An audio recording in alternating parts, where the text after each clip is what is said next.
These are the victims, us three. It's actually quite nice. As you can see, it was Labor Day weekend. Got out.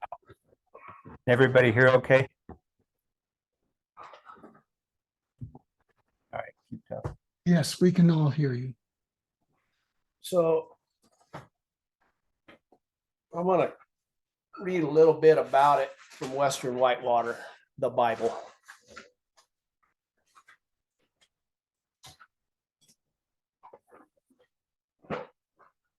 The Escalante is probably the most exotic river in canyon country. From headwaters to the semi-arid Escalante Mountains of southern Utah, the river cuts southwest, winding in entrenched meanders towards its confluence with the Colorado and Glen Canyon, now covered by Foul Reservoir. The put-in Utah Highway 12 bridge east of the town of Escalante, the river carves one of the West's most remote and enchanting canyons, a slick rock wonderland of orange and pink sandstone. Natural bridges and arches abound along the main river, and in the innumerable tributary canyons, the side hiking is probably the finest in the region. The Escalante Canyon is beyond the back of beyond, completely uninhabited, far removed from settlements or roads, and only occasionally traversed by cattle and backpackers. In fact, the Escalante was reportedly the last river in the United States to be discovered by the whites in 1872. The river is named for Father Francisco something de Escalante, co-leader of the Spanish expedition of the Southwest in 1776. So it's a lot of solitude. Of course, the pack rafts have kind of changed that.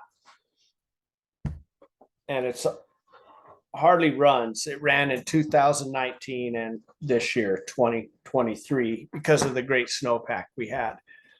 So on your screen is the gauge.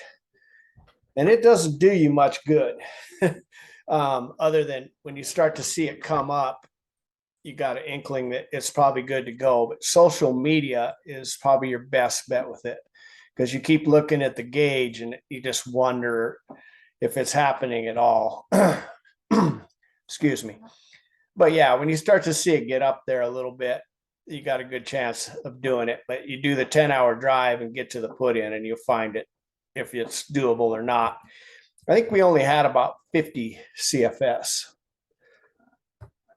And there we are. There's Dan Byrne and Steve Patchett, my compadres.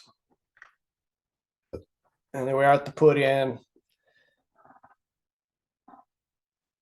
getting ready to launch. So it's I think it was about 2 hours one way for the shuttle, if not 2.5. So I was sitting there quite a while waiting for him to get back.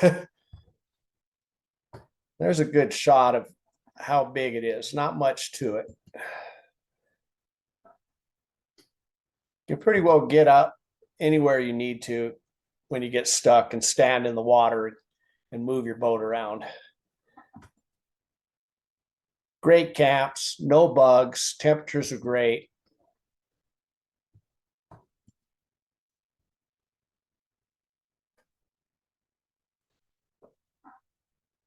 I'll get into a little more of it on my journal and stuff.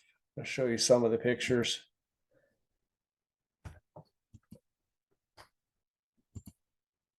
You pick up a little, quite well, actually probably a quarter more water after the first camp. Which I think it was, I don't know if I wrote it down there. It's 9 miles or 7 miles where the creek comes in and you pick up a little more water.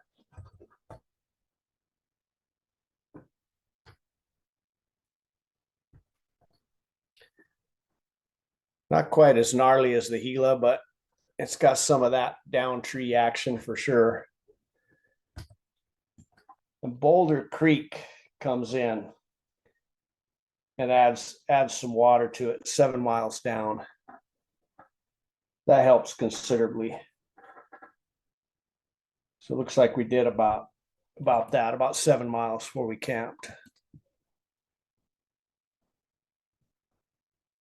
Come on, baby. There we go. Wonder if Steve's even out there. So here's Steve Patchett. This is a kind of a typical day at the office here on the Escalante.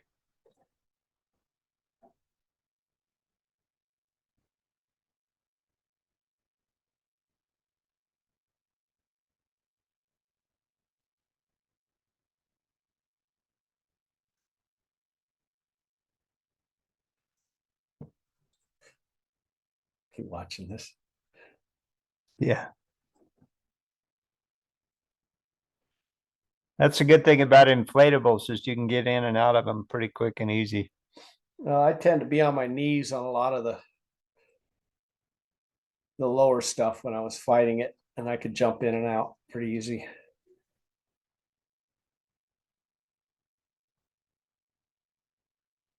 They had their pluses, the IKs, but thicker material because we were rubbing on a lot of rocks. But we paid the price for them later.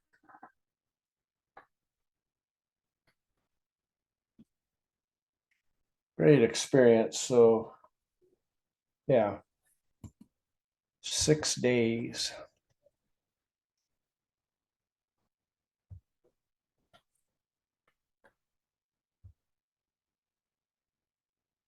I should have got a picture. Someone might have had it. It was a really nice thing from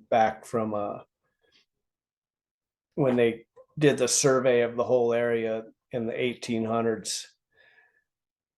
And we found that where they made a documentation on the rock, carved it out. We didn't take a picture of it, unfortunately, or I didn't, and Dan didn't come up with one, and Steve was in France, so wasn't able to make that happen. So there we are, Steve with the map in his face. That's actually the first camp, I believe, but I don't know. So there's the IK. I refer to it as the couch. It paddled like a couch, and it made a good couch in camp, and slept on it for about 3 nights. Kind of got tired of it after that, but turn them upside down, dig the bow and stern in, and yeah, nice piece of furniture in camp. There's Mr. Steve Patchett. So Dan and him would get together with the map and the GPS and all trails and figure out where we were, so we could figure out how many miles we had made. And down in this place, I believe the cattle we ran into were feral, similar to what was going on in the Gila. Oh, I don't want that.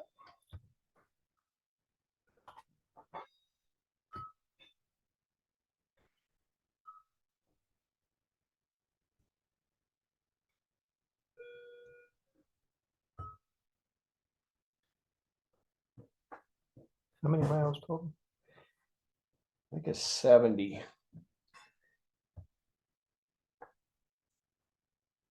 It gets pretty tight down here in this stretch.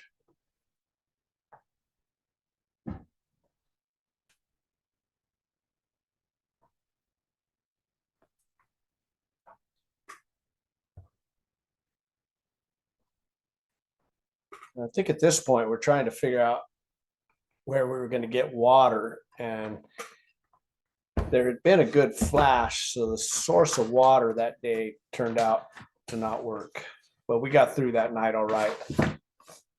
So this is the Golden Cathedral, probably the highlight of everything. Just an awesome place. Has that ever been accessible from Lake Powell upriver? I don't think the water Okay. ever got that high, but I don't know. No, it's too far upriver. That's what I thought. But Yeah, because this is day 4 according to the journal, and that was a hard day. Like I say, we didn't get water. We had a hard time finding a camp, but we finally found one and it worked. Wasn't our best camp of the trip, but it was a good camp. You know, the cathedral is accessible from Egypt up out in the hole in the wall road, and it's a very long day or an overnight, but you can get to it without going down the river. By hiking in. Yeah, Yeah. that's right. It's a 3 mile hike down to it from the trailhead on top. Oh, okay. Okay, we have some questions. What websites or forums gave you the most accurate info or of flow? None. Probably, Okay, probably social media, is going to be your best bet on that. The ranger was pretty well clueless. Steve tried calling him, but he was of no help. The gauge, you can kind of see when it starts to come up, and you can see how it goes up and down and up and down. And yeah, just, maybe Mountain Buzz might be as good as anything out there. Do you have a range or a minimum flow that you would target? Hard. I mean, you saw that where it said, what, 70 feet, but it's like, it only had 50 CFS. Yeah. And they believe they're stealing water up there too. So that's the hard part. I think the best way is when you know someone's gone down it, and you just got to be ready to go. You know, another question, that cathedral, is that a side hike to get there from the river? Or A is it short side hike. It's what? A short side hike. Okay. hey, may I go back to the levels? I think that a lot of people think that the snowtail sites, looking at what they've got up in the mountains, it's feeding it the water equivalent in the snow, and trying to time it from up there. But it's certainly not an easy thing to do, and I'm still completely perplexed as to how to go about figuring out. But snowtail is going to be the clue. And I think there are 3 snowtail sites. One of them, at least, is not working, perhaps 2. So it's almost a shot in the dark, but there's a little more science behind it in some of the folks that do it. Steve, is there an alternate nearby trip that, say you drive out to run the Escalante and it just not enough water? Is there something else real close by, real quick that you could go do? When Jim Dennis and I went there to do it like 8-10 years ago, and the bottom dropped out from what we thought was going to be a floatable level, we went backpacking. Okay, maybe the Dirty Devil or something like that might be an option over near Hanksville. It's possible, but the Dirty Devil hasn't been real consistent either. Not much probably difference in the two. As far as levels go, it depends on your craft too. My pack raft will go in much lower water than the IKs, I think. I went, from the looks of it, I had much lower water the 2 times that I went. And I was dragging, especially in the upper, until Boulder Creek came in. And there was a lot of debris at that time too. But I was able to float without any real problems. And then when I got down to Moody's, I had a flash flood on my second trip, which really helped increase the level more than double. When we did the Dirty Devil, as far as water level there, I mean, there are other groups on the on the river, and one of the other groups, their dogs were just running along in the river behind them. Give you an idea, and it kind of makes you nervous, because I mean, you might wake up the next day and the river's dropped. Well, that was our feeling too. It's like, what are we getting into? And, is it going to be there? Of course it worked out. But some of the pack rafts, or at least one of them I know, did rub a hole. They said it was no big deal to fix.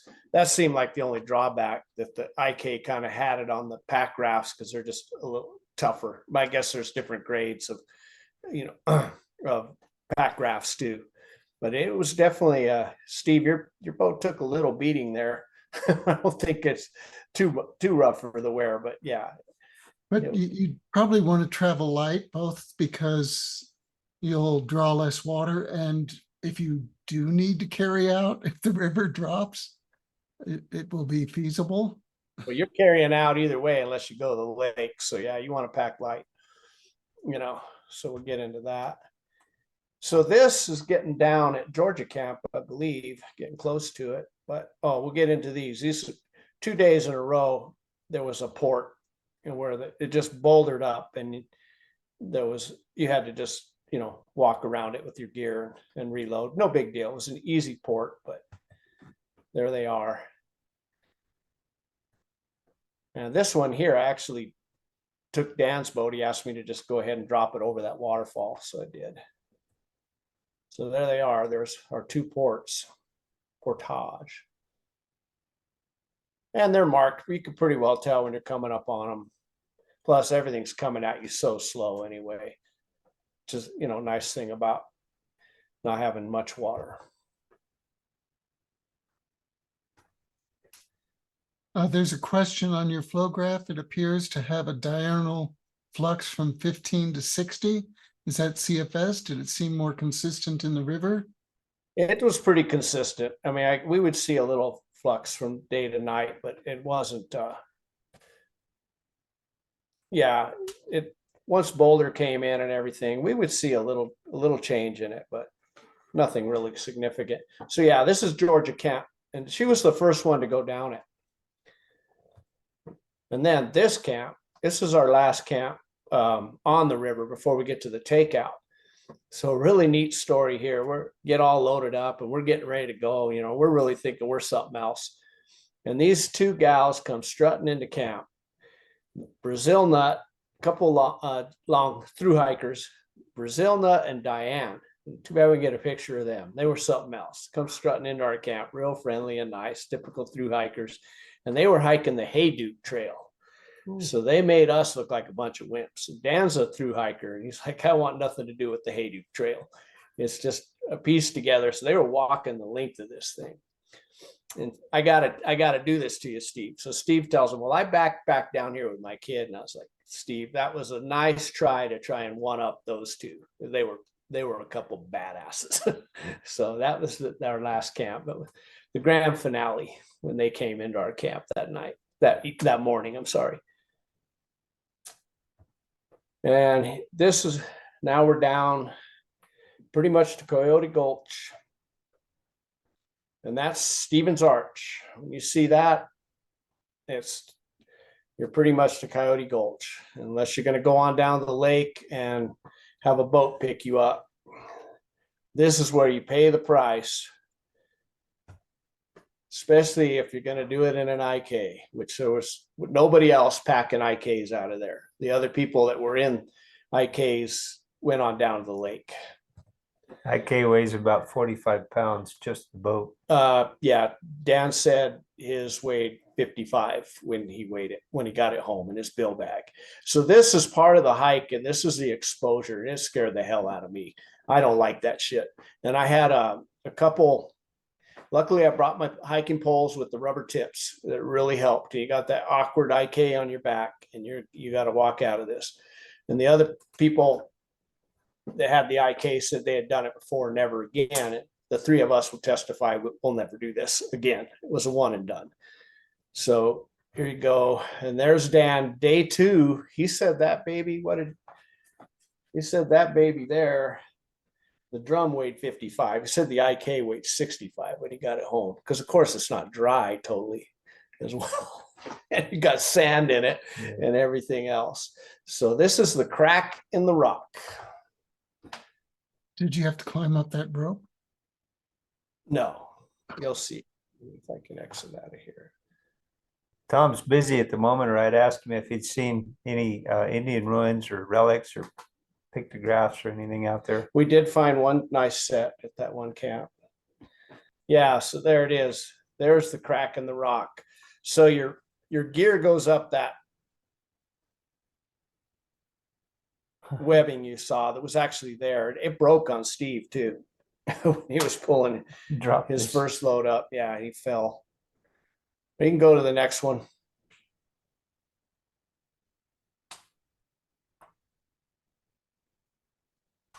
Another shot of the crack in the rock. Is the trail pretty well marked? Oh yeah, yeah.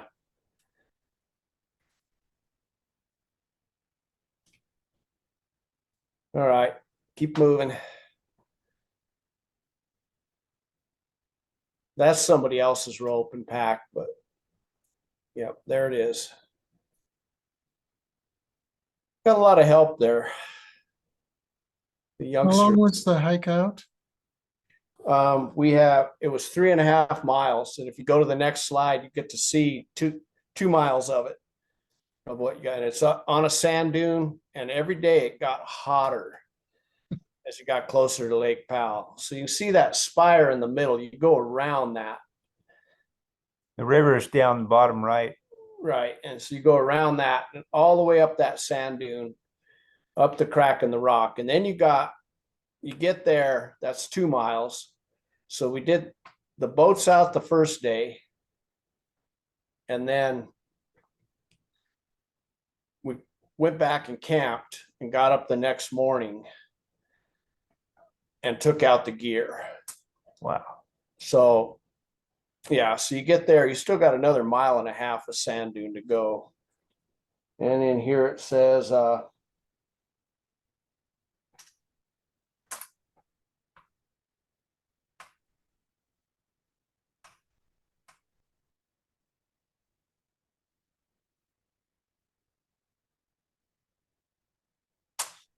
it said it took 4 hours up and 2.5 back. And about the same the next day, if not more. It said I left at 8:10 and arrived at the truck at 1:30 the second day. And keep going, Tom. Think up. Okay, let's go ahead and go one more before we take questions. So here's the website. It has a nice little write-up on it. I meant to bring that. That must have been what I was looking for, and I didn't make it. But yeah, a nice little write-up on there about it. Okay. And one more, and then we can take questions, and I'll eat a little bit of my.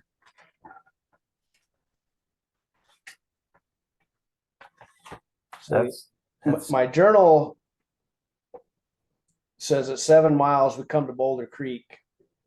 We camped on a bench with rock art, and extra water made things easier. What's meaning when Boulder Creek came in, we had a little more water. Then we did 12 miles, camped above Gwin Canyon recreational area. And I felt like, and then day 3, feral cows, big riparian area. Day 4, Golden Cathedral. And that was a hard day for water. And day 5 was the portage, and it started to get pretty hard getting through the rocks and everything. And day 6, another port. And I don't have my miles written down there, but it looked like we were doing like 12 to 13 miles a day. Tom, I forget, did you say what day you launched? Time of year? Well, it was the 20th, and we got out on Labor Day, May 20th. And we came out on Labor Day. Memorial Day. Oh yeah, sorry, Memorial Day. You're just testing me. Yep. Yeah, Dan weighed his IK at 65 pounds, and his drum was 55 pounds. And you can see his drum, he has a harness for it where he can put it on his back. Never done a river in an IK with him when he didn't have his drum. Bear proof, everything. Portage container.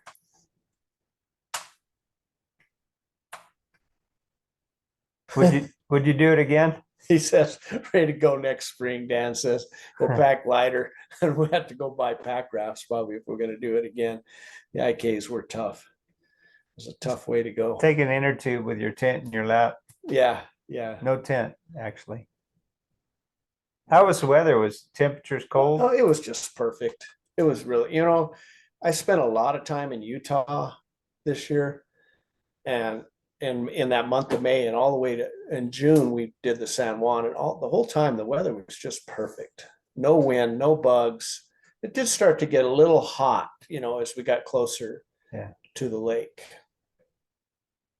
No, it was just a really nice spring. I hope everybody had a good time, because this was the year. Be a while before we get another one like that, I think. Well, they're forecasting good snowpack this year, so we'll see. All right, any more questions? Let me know when you go. My second trip there, we got rain. A storm came through and that's when it flashed, which was nice. But it rained during the day quite a bit.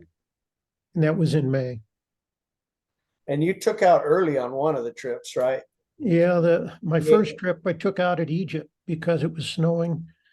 And the friend I was with, we realized he had to get back and we were going slow enough that by the time we hiked out Coyote Gulch, we weren't going to make it back in time for him. So we hiked out at Egypt and in a snowstorm.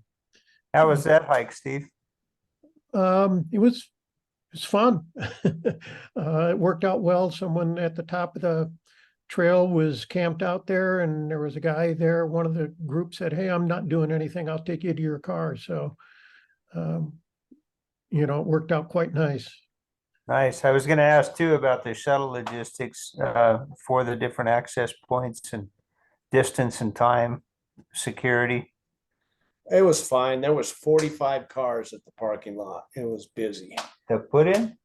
Yeah, at the takeout. Now the put-in's a little rough. Parking is iffy there and it's on a highway. Dan didn't like where he had to leave his truck.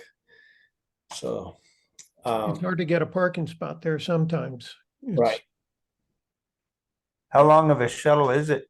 4 hours total, 2 hours each Wow. way. Wow. It's a long dirt road back in there.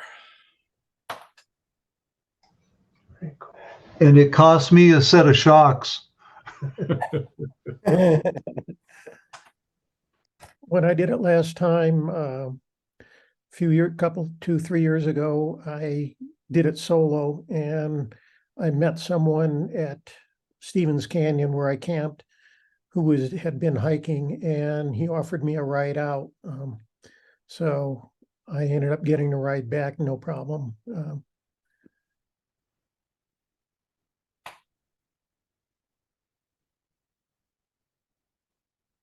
Any key takeaways? Pack light, less gear, anything must have? Yeah, I mean, I left the seat. Dan and I both left our seats out of the IK. I didn't want to carry them out, Cheetah or inflatable or? Oh, I don't know whatever seat Steve had for that boat. Pillow or It's just the back? the back. There are hard foam covered in neoprene or whatever Air's using. I forget whatever that PVC material is. Oh yeah, they're just bulky. So it's a backpack scene out. You need to cut every ounce you can when it comes time to get out of there because you got to pack water too. Because you're gonna need to be drinking some water on that one. Steve said that a chopper actually came in to get somebody out Really? at some point. Yeah, it was late Memorial weekend. There was just so many tourists coming in that weren't prepared for that environment. The put in, you launch right from the vehicle or? Yeah, pretty much. It's a short little walk to the river. Yeah. And you get to, what is it? Capitol Reef. You're driving through Capitol Yeah. Reef. It's, it's a pleasant drive out there. The Trail of the Ancients from Blanding is the way we went. Monkey Queen at Hog Springs is there. Yeah. Speaking of rock art. It's Yeah. it's a 10-hour drive. How much farther is it to go to the lake? And why? I mean, that sounds like a horrible hike out. What about the lake option makes it unattractive? Probably 2 more days and rounding up a boat and a fair amount of money. Finding someone to come do it for you. But I've talked to people. I talked to someone at the put in that said, yeah, that's how they'd done it. And they did the shuttle and everything. The boat came, picked them up. And actually, someone shuttled their vehicle for them. And that was that, but I guess you got to get down there, wait for the boat. There could be some mud flats in there. You know how long the boat ride is? I mean, is this I a don't. raft with a 10 horse or do you need a regular outboard? I think they show up with a, like a pontoon boat or something, but I don't, never done it that way. So I don't think I'd want to do it any other way personally. I'm glad we did it that way. We paid for it in the end, but It's just pretty cool. You I've did say, he didn't say never again, so that makes me, Yeah, that's right. Well, I'm also 63 years old, and my compadre's got 10 years on me. So, if you're young, I mean, they were the young bucks with the pack rafts. They were having no trouble with it. I would definitely never do it again, probably with an IK. I've also heard Like- stories of mud flats where the Escalante finally does enter the lake. Depending on the river flow and the lake level, there can be some serious mud flats down there at the bottom. But I think I'd go for that option myself. It's about 35 miles up to Bullfrog from the Escalante confluence with the Colorado River. Aramark will do shuttles, but it costs you several $100s. There's probably private boaters that would come out there and just for the chance to get out there might connect with you. So if anybody's interested, between Mountain Buzz, AWC doesn't have a whole lot of traffic, but Mountain Buzz and other places might have other resources as well for boat shuttle options. well, if the flows look good in the spring, let me know. I do have a cousin in Page has a houseboat and a ski boat and jet There you skis and go. all that. And more than that, he's got friends, so I can ask around. See What you what's need. up. Keep me in the loop, post it on AWC chat. I rented a boat at Height one time back when they had the marina there, a fishing boat, and motored back up Cataract to drag people out when our motor failed. So Height Marina is not there anymore, but other people do have boats, might be willing to go out there for you. I've sea kayaked up the lake, up the Escalante. And there was no mud flats at the bottom, but there was a lot of driftwood to get through. Mm. Okay. Just makes for a good story. Can you guys hear me? This is Yes. Kathy. Yeah. So did you make it sound like there were a lot of other people on the river? Is that true? There were a few. I mean, we had no trouble getting camps, but with Uh-huh. with the pack rafts, people are doing it. And Yep. yeah, we had a few people walking out with us. More, we had a lot of hikers and cars parked at the takeout. Yeah, coming in down the crack. Yeah, and all that. Coyote. Yeah. But yeah, I Yeah. did a few, but I mean, it wasn't bad. There were small parties. I remember 2 parties of like four guys. Okay. In particular, Yeah. and people running solo down it. Yeah. There were less than a dozen people, I think, that we saw, that were actually boating. Yeah. Right. It's not many. Okay. No big deal. I suppose when it only runs a week, every 10 years, you're going to get some people who figure it out, right? It's good. I mean, it's probably good to have a few people. Yeah, I think it had a couple weeks season this year. People got on it before us and probably had more. Yeah. I So you think you just got on Mountain Buzz, and Mountain Buzz people were talking about they had gone down it, and you just can't trust that gauge, or there's no real. I think we had 1 or 2 persons on, the Buzz but nobody. We really went on a faith of just watching the Yeah. game going, and Okay. if it's now or never. It's got to be now. Yeah. It wasn't going to run then. It was like, Yeah. so We did get some hints from some folks on the Buzz, but some of those folks are also very tight-lipped. They don't want to see the traffic increase that much. But there's some folks out there to help out. Okay. I've looked at the gauge, but it always just looks like there's not very much, So I'm remiss to drive, and plus I have a job, so I can't. When it looks like it peaks, I'm always seem to be working. But I just got to go for it. Bring my backpack, I guess, and that way, if it's not happening, you can just go for a good backpack.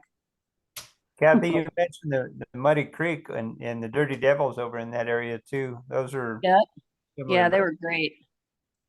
I love the Dirty Devil. I mean, I had to drag my pack raft a lot, but that was okay. It was all right. We did okay. And I thought it was amazing. I mean, Well, it's such great country too, you know. Yeah. We did a road trip. I guess it was before that one, early May. You know, we went to the Great Gallery. And Oh, yeah. that's not, I mean, that's a ways out. Not Yeah. on the way, but if you had to go back over there and explore Canyonlands, not I a bad, know. not a bad thing, you know. Yep. And then, yeah, I got on Muddy Creek. I've been wanting to do that also for like 20 years. I finally was able to find some time to get out there. That was also a long drive. I just went for a day. I didn't camp. I didn't overnight or anything. We just went for one day, but it was awesome. We had perfect weather and everything was great. It was pretty spectacular. I don't know. Have you guys done that? Then what? Muddy Creek in Utah in the San Rafael Swell. Yeah, that might be on the list. Yeah, it's good. I mean, there's like a couple mile part where it's only like 4 feet wide. So you definitely need a good forecast.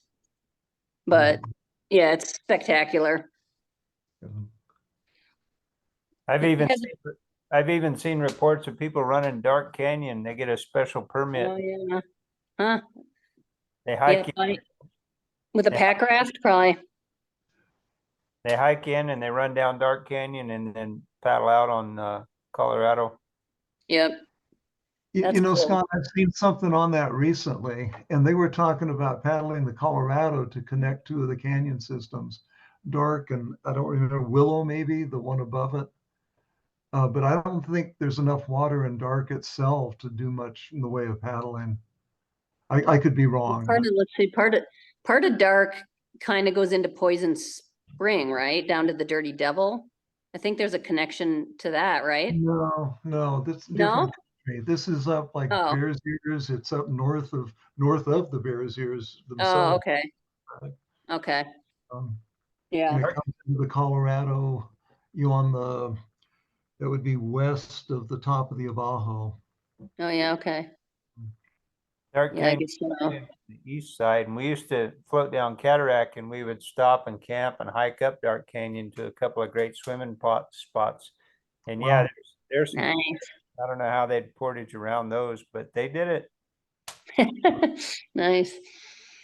All right. Well, good on you guys. Nice. That was nice presentation. Thanks. You're welcome. Done. Thanks for calling. It's gonna happen sometime. I know. I was like, I'm missing my chance. I was like, yeah, One similar river here in New Mexico is a Canadian. It rarely flows. yeah. I was And talking to Scott all summer trying to figure out, I almost was gonna, it was looking like I could try to make a run when we had a rainstorm, but it dropped like as fast as it went up, it dropped right back down. yeah, I know a handful I had of to work. people from Mills Canyon down to the bridge. I'd like to do from the bridge down into Conchos Lake. That's probably a Yeah.